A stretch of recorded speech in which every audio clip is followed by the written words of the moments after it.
किसान भाइयों, Patel agro services इस यूट्यूब चैनल पर आपका स्वागत है।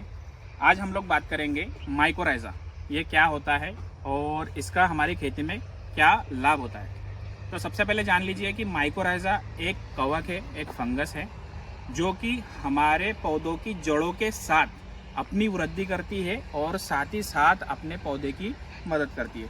तो आज हम जानेंगे कि इसका कार्य किस पद्धति से होता है। मेरे पास प्रीवी कंपनी का एक माइकोक्सोल 4G है जो कि एंडो और एक्टो फॉर्म में माइकोराइज़ा है। अभी एंडो और एक्टो ये क्या होता है कि एंडो जो होता है कि अपना जो भी पौधा रहता है, पौधे की जो जड़ होती है, इस जड़ के अंदर जाकर वह अपना कार्य करता है, और एक्टो जो रहता है वह पौधे की ऊपरी सतह पर ही अपना कार्य करता है। अभी सबसे पहले जान लीजिए कि माइकोराइज़ा एक कवक है जो कि वाटर सोल्यूबल, और दूसरा जो फॉर्म होता है हम जो फर्टिलाइज़र या खाद वगैरह डालते हैं उसमें मिक्स करके हम लोग डाल सकते हैं। दो फॉर्म में आपको अवेलेबल है। तो माइकोराइज़ा का कार्य हम लोग एक बार समझ लेते हैं कि ये जो फंगस है, ये जो माइकोराइज़ा है, ड्रिप द्वारा हम लोग, जैसा कि पौधे में 200 ग्राम 1000 पौधों को हम केली में देते हैं, तो ये क्या काम करता है समझ लीजिए। ये आपकी जो केली है या कोई भी आप किसी भी फसल में इसका उपयोग कर सकते हो। तो ये आपकी जड़ें, जैसे ही हम माइकोराइज़ा को ड्रिप द्वारा या ड्रिंचिंग द्वारा हम लोग ज़मीन में देते हैं, तो ये क्या काम करता है, ये एक फंगस होती है, इस रूट पर जाकर डेवलप होता है।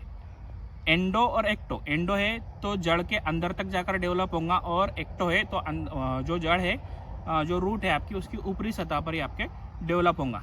अब इसका काम क्या होता है, ये यहाँ पर जर्मिनेट होने के बाद अब माइकोराइज़ा को जिस तरह से हमारी जो रूट से न्यूट्रिएंट और पानी एब्जॉर्ब करती है, उसी तरह से माइकोराइज़ा को उसकी उपजीविका करने के लिए पानी, न्यूट्रिएंट मतलब जो खाद है उसकी आवश्यकता होती है। जैसा कि फॉस्फोरस हो गया, जिंक हो गया, या कोई भी जो न्यूट्रिएंट है उसकी आवश्यकता होती है उसको जीवित रहने के लिए।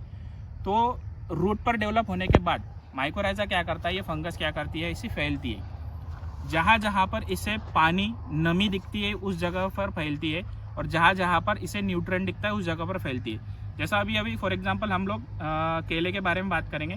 केले की जो जड़ें रहती है वो अधिक से अधिक कितनी 1.5 से 2 फुट गहरी जाती है, पर क्या हमारे जो हम लोग न्यूट्रिएंट देते हैं वो 1.5 से 2 फीट की कक्षा में रहते हैं या नीचे भी चले जाते हैं। बहुत बार क्या होता है कि हमारे एरिया में पानी की वजह से हमारा जो भी मटेरियल दिया हुआ रहता है, जो भी खाद दी हुई रहती है, वो लीच आउट हो जाती है, मतलब ज़मीन की निचली सतह पर चली जाती है। अब वहाँ पर हमारी जो जड़ें हैं असमर्थ हो जाती है उस न्यूट्रिएंट को उठाने में।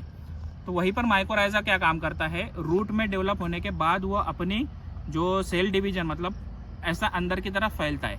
जहाँ जहाँ पर इसे न्यूट्रिएंट मिलता है उस न्यूट्रिएंट को उठाकर ये जड़ तक लाने में हमारे पौधों की मदद करता है। ये खुद भी खाता है और हमारी जड़ों को भी खिलाता है। उदाहरण के तौर पर आप समझ लीजिए एक साधारण भाषा में, जैसा इसको खाने के लिए इसको खाने और पीने के लिए पानी और अन्न द्रव्य चाहिए, तो ये जो फंगस ये अंदर तक के फैलती है। जिस तरह से आपको यहाँ पर फोटो दिखाई दे रहा होगा, जारवा तैयार करती है।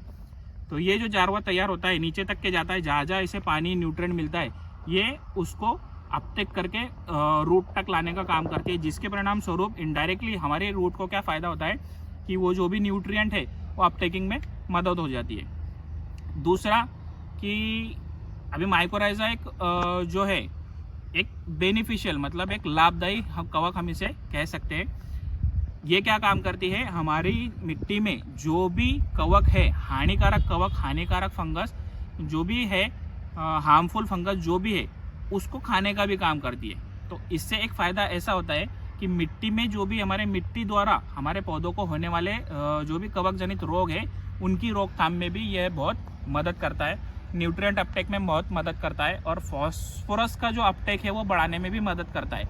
अगर आप लोग माइकोराइज़ा आपकी खेती में यूज़ कर रहे हो तो वहाँ पर आप कम से कम 10 से 15% आपका फॉस्फोरस का जो खाद के द्वारा आप लोग डालते हैं उसमें कमी भी कर दी तो आपका कोई नुकसान नहीं होगा, क्योंकि जो माइकोराइज़ा है आपका अपटेक करने में बहुत मदद करता है। हमारे पास प्रीवी कंपनी का माइकोक्सोल 4G है।